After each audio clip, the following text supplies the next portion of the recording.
Hello students, आज हम पढ़ेंगे स्टेट्स ऑफ मैटर के बारे में। टॉपिक को आगे शुरू करने से पहले हम जान लेते हैं कि अभी तक हमने इस चैप्टर के बारे में क्या क्या पढ़ा है।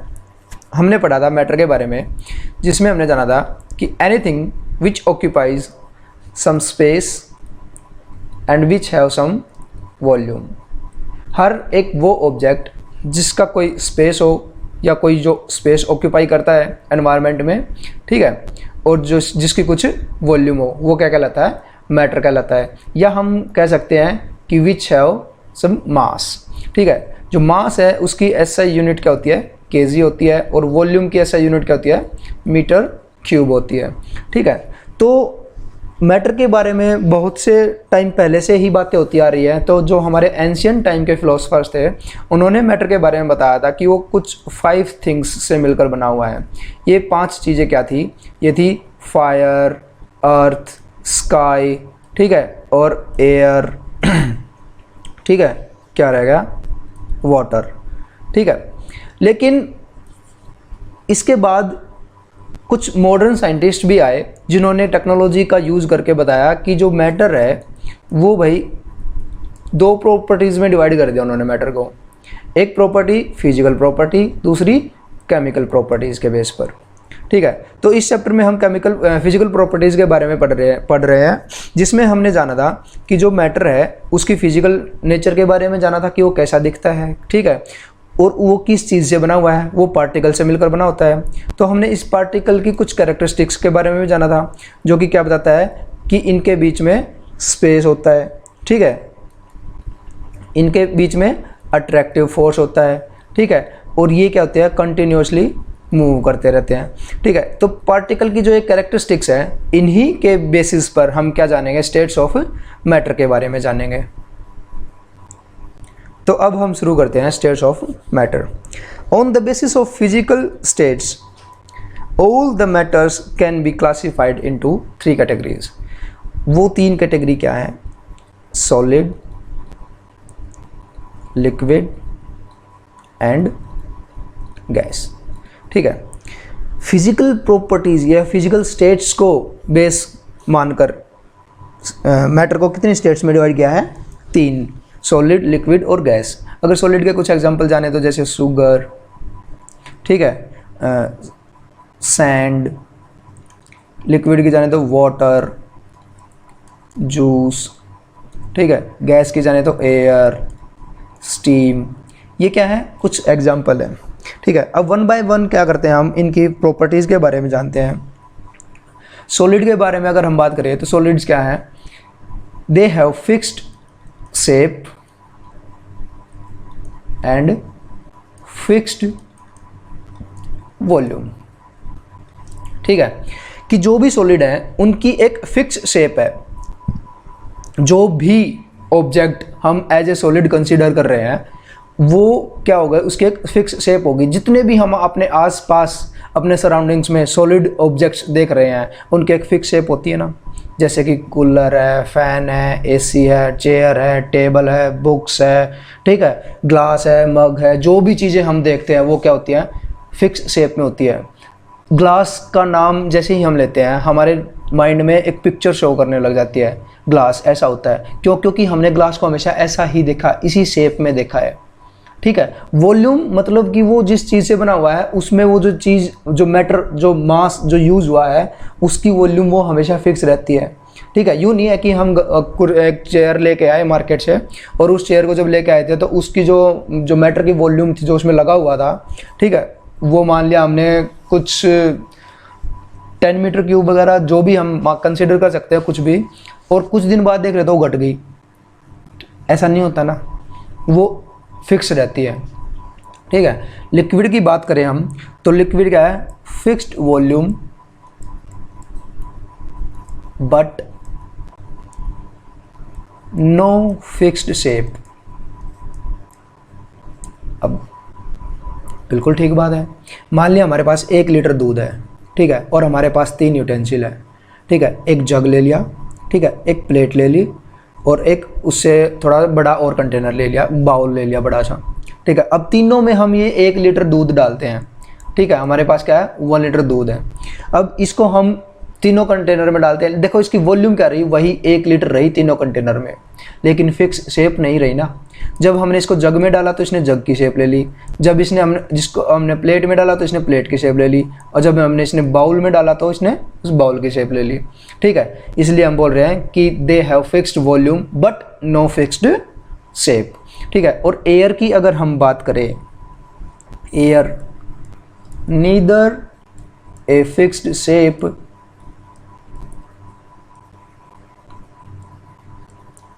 Nor a fixed volume.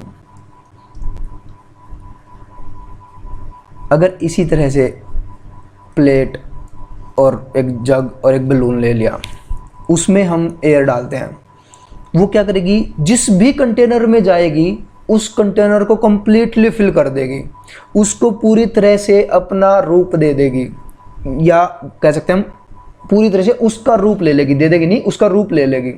ठीक है, हमने ऑक्सीजन सिलेंडर में डाला तो ऑक्सीजन सिलेंडर जैसी गैस बन गई, हमने अगर बैलून में डाला तो बैलून की शेप ले ली। ठीक है, या फिर हम अगर देखें तो कोई और बड़ा कंटेनर था, जैसे ट्रक वगैरह होते हैं जो गैस के ट्रक वगैरह जाते हैं, देखें उसमें डाला तो उस ट्रक के कंटेनर की शेप ले लेगी। क्यों? क्योंकि गैस के जो पार्टिकल्स हैं ना वो फ्रीली मूव करते रहते हैं। ठीक है, इसलिए बोल रहे हैं हम neither a fixed shape NOR A fixed volume. ठीक है, इसके बाद अगर हम बात करें तो सॉलिड्स के बारे में, कैन नॉट कंप्रेस्ड,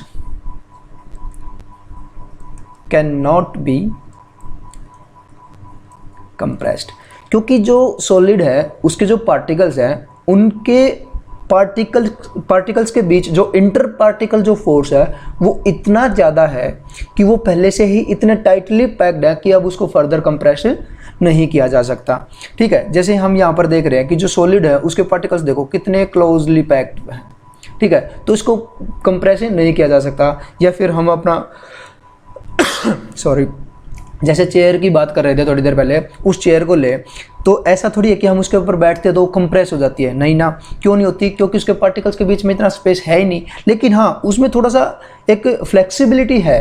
ठीक है, वो थोड़ी सी लचकती ज़रूर है। वो क्यों? क्योंकि इतना तो पार्टिकल्स के बीच में स्पेस हर एक मैटर के है, सॉलिड लिक्विड और गैस तीनों स्टेट्स के बीच में, पार्टिकल्स के बीच में थोड़ा थोड़ा स्पेस होता है, जिसकी वजह से वो थोड़ी कंप्रेस हो रही थी। ठीक है, हल्की सी कंप्रेस होती है, लेकिन जैसे ही वो एक्सटर्नल फोर्स रिमूव करेंगे वो अपनी ओरिजिनल शेप में वापस आ जाती है। ठीक है, यही बात अगर लिक्विड के बारे में हम बात करें तो can not be compressed much, can not be compressed much. क्यों? क्योंकि देखो मच के बारे में ये क्यों बोल रहा है कि इस तरह से कि जो लिक्विड के जो पार्टिकल्स हैं ना उनके बीच में सॉलिड के पार्टिकल्स से थोड़ा सा ज़्यादा स्पेस है। ठीक है, जिसको कंप्लीट करने के लिए या जिसको फिल करने के लिए अगर हम उसको कंप्रेस करेंगे तो वो क्या हो जाएगा, पास आएंगे और वो एक सॉलिड में कन्वर्ट हो जाएगा। ठीक है, लिक्विड को जब हम फ्रीज करते हैं तो वो आइस में कन्वर्ट हो जाता है। क्यों? क्योंकि उसके जो पार्टिकल्स हैं वो क्लोज आकर जम जाते हैं, उनके बीच अट्रैक्टिव फोर्स बढ़ जाता है। ठीक है, और तीसरा अगर गैस के बारे में हम बात करें तो can be compressed easily, gases can be compressed easily. ठीक है, क्योंकि भाई देखो इतने ही स्पेस में यहाँ पर गैसेस में जो पार्टिकल्स है कितने कम है, उसको क्या कर सकते हैं हम, इजीली कंप्रेस कर सकते हैं। अगर एग्जांपल लूँ तो हमारे पास जो एलपीजी है, किचन गैस जो हम यूज़ करते हैं, लिक्विफाइड पेट्रोलियम गैस। ठीक है, इसको क्या करते हैं हम, कंप्रेस करके सिलेंडर में डालते हैं और उसको हम जब किचन में यूज़ करते हैं। इसको कंप्रेस करने की जो प्रोसेस है उसमें क्या करते हैं हम, हाई प्रेशर और लो टेम्परेचर पर हम इसको कंप्रेस करते हैं, जिस पर वो क्या होती है, लिक्विड में कन्वर्ट हो जाती है। ठीक है, कंप्रेस्ड नेचुरल गैस। ठीक है, तो गैस को क्या कर सकते हैं हम, इजीली कंप्रेस कर सकते हैं। थर्ड पॉइंट अगर हम बात करें, थर्ड पॉइंट है दे डू नॉट फ्लो। ठीक है, जो सॉलिड्स हैं वो फ्लो नहीं कर सकते, या बोले तो they do not have property of fluidity. ठीक है। फ्लूइडिटी क्या होती है? फ्लूइडिटी होती है the ability of a substance to flow easily, ठीक है, they can not flow easily. अब जितने भी सॉलिड्स हैं हमारे पास, उनको कभी बहते हुए पानी की तरह देखा है, हवा की तरह बहते हुए देखा है? अब देख, इसी चीज़ से दोनों जो हमारे नेक्स्ट पॉइंट होंगे लिक्विड और सॉलिड के बारे में, ये क्या है? दे कैन फ्लो, और ये भी क्या होगा? They can flow easily. ये जनरली फ्लो कर सकते हैं, ठीक है। किसी कंटेनर में रखा इसको, लिक्विड को किसी कंटेनर में रखा तो ये फ्लो नहीं करेंगे, ठीक है। उस कंटेनर में बाउंड्री जो है उसको फिक्स रखेगी। लेकिन मान लिया एक बाउल हमारे पास, ठीक है, एक बीकर हमारे पास जिसमें हमने लिक्विड को रखा, ये इससे उछल कर बाहर नहीं जाएगा। लेकिन इसी बीकर में हमने गैस को रख दिया तो गैस तो निकल कर भाग जाएगी, ठीक है। वो क्या है? ईजिली फ्लो कर सकती है। उसको थोड़ा से भी जगह मिली, ठीक है, जैसे साइकिल का ट्यूब है हमारे पास, अगर उसमें थोड़ा सा कांटा लग जाता है तो पंचर हो जाता है, ठीक है। जहाँ थोड़ी सी जगह मिली वहीं से गैस सारी की सारी गायब, ठीक है। तो gases can flow easily and liquid can flow generally, but solids do not flow या can not flow. Next point की अगर हम बात करें तो दे हैव हाई डेंसिटी, मतलब सॉलिड के जो पार्टिकल्स होंगे वहाँ पर जो फोर्स होगा बहुत ज़्यादा होगा, इंटर पार्टिकल फोर्स मच, ठीक है, बहुत ज़्यादा इंटर पार्टिकल फोर्स होगा जिससे वो क्लोजली पैक्ड होंगे, ठीक है। लिक्विड की अगर हम बात करें तो लेस डेंस देन सॉलिड्स, ठीक है। इसके पार्टिकल्स के बीच में जो फोर्स होगा वो थोड़ा कम होगा सॉलिड के कंपैरिजन में, ठीक है। और गैसेस की अगर बात करें हम, very low density, very low density, ठीक है। ये क्या होंगे? बिल्कुल ही हल्के होंगे, बिल्कुल ही फ्रीली मूव कर रहे होंगे, ठीक है। इनके पार्टिकल्स के बीच में अट्रैक्शन फोर्स बिल्कुल नेग्लिजिबल होगा, ठीक है। तो इसी कारण, इसी रीज़न के कारण वजह से यहाँ पर क्या होगा? डिफ्यूज़न भी जल्दी होगा। डिफ्यूज़न का मतलब क्या होता है? ब्रेक डाउन होना, ठीक है।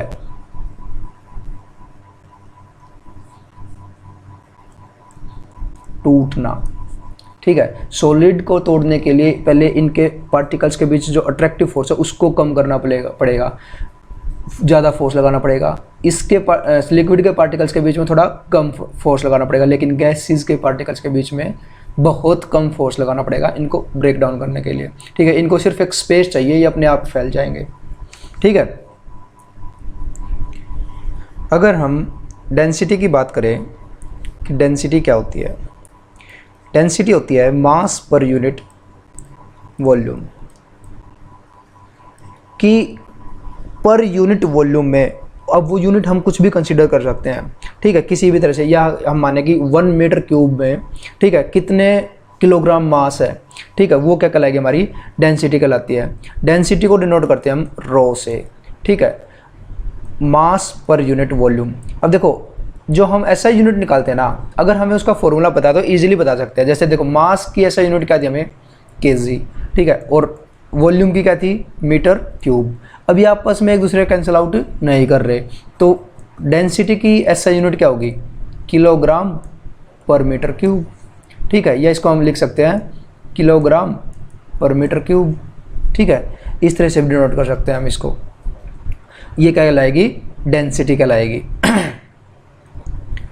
अगर हम सॉलिड, लिक्विड और गैस के पार्टिकल्स के बीच जो स्पेस है उसके बारे में बात करें तो क्या होगा? Minimum in solids, little more in liquids and maximum in gases। अब जो स्पेस है इसके अकॉर्डिंग अगर हम देखें तो यहाँ पर स्ट्रॉन्ग अट्रैक्टिव फोर्स होगा, ठीक है, जिसकी वजह से सॉलिड के जो पार्टिकल्स होंगे वो ऑलवेज वाइब्रेटिंग मोड में रहेंगे, ठीक है। अगर हमारे पास कोई सॉलिड है, ठीक है, या बात करें कोई स्टील यूटेंसिल है, ठीक है, और वो हम कुछ ऊंचाई से ज़मीन पर गिरा देते हैं तो उसमें से टन ऐसी आवाज़ आती रहती है। वो कैसे आती है? क्योंकि इसके जो पार्टिकल्स है ना वो कंटिन्यूसली वाइब्रेट करते रहते हैं, ठीक है। उनको अब कहीं और जाने की तो जगह मिल नहीं रही, ठीक है, क्योंकि उनके बीच का जो अट्रैक्टिव फोर्स है वो बहुत ज़्यादा था, जिसकी वजह से वो सिर्फ वाइब्रेट करते रहते हैं, ठीक है, जिसकी वजह से उनमें बहुत ज़्यादा आवाज़ आती है, ठीक है। ये हम 8th क्लास में इनके बारे में बहुत पढ़ चुके हैं, ठीक है। लिक्विड के बीच की अगर हम बात करें तो इनके बीच में जो अट्रैक्टिव फोर्स होगा लिटल लेस देन सॉलिड्स, ठीक है। और गैसेस के बीच में बात करें तो no attractive force between the particles, ठीक है। अब इतना ज़्यादा अट्रैक्टिव फोर्स है तो ये मूव भी नहीं कर सकते, ठीक है। लेस काइनेटिक एनर्जी, अब मूव नहीं कर सकते तो काइनेटिक एनर्जी नहीं है। लेकिन अगर हम इनको हीट करें, ठीक है, तो जो इसके पार्टिकल्स होंगे वो क्या करेंगे, वो एनर्जी गेन करेंगे, ठीक है। और जैसे ही वो एनर्जी गेन करेंगे वो क्या हो जाएंगे, एक्साइटेड स्टेट में आ जाएंगे और वो अपने बीच का जो इंटर पार्टिकल जो फोर्स है उसको क्या करेंगे, ब्रेक कर देंगे, ठीक है, ओवरकम कर देंगे और वो क्या करेंगे, फ्री हो जाएंगे, ठीक है।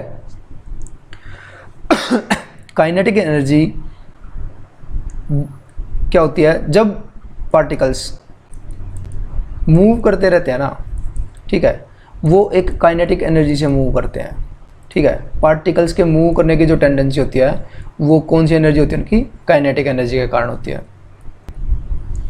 तो ये था हमारा स्टेट्स ऑफ मैटर के बारे में। आपके लिए मैं एक क्वेश्चन देता हूँ,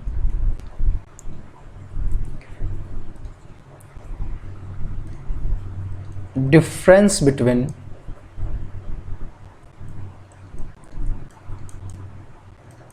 फ्लूइडिटी एंड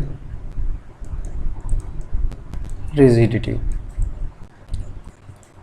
इस क्वेश्चन का आंसर आप कमेंट बॉक्स में बताएंगे, ठीक है। तब तक के लिए बाय, टाटा, ख़त्म।